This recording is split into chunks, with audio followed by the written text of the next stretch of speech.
شاعر کہتا ہے کہ نوحات سناتا پھرتا تاروز حج، نوحات سناتا پھرتا امداد نہ کرتے کربلا میں حسین، اسلام تیری ٹھوکریں کھاتا پھرتا، امداد نہ کرتے گر کربلا میں حسین، اسلام تیری ٹھوکریں کھاتا پھرتا۔ اور دوسرا شاعر یہ کہتا ہے کہ کبھی جو دل نے یہ کہا بتا کہ کیا حسین ہے، کبھی جو دل نے یہ کہا بتا کہ کیا حسین ہے، صدا یہ آئی جان لے، صدا یہ آئی جان لے، صدا صدا حسین ہے، صدا یہ آئی جان لے، صدا صدا حسین ہے۔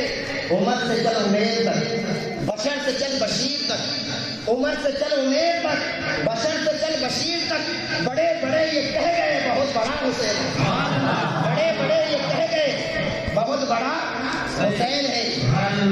یہ حضرت امام حسین کی ذات ہے۔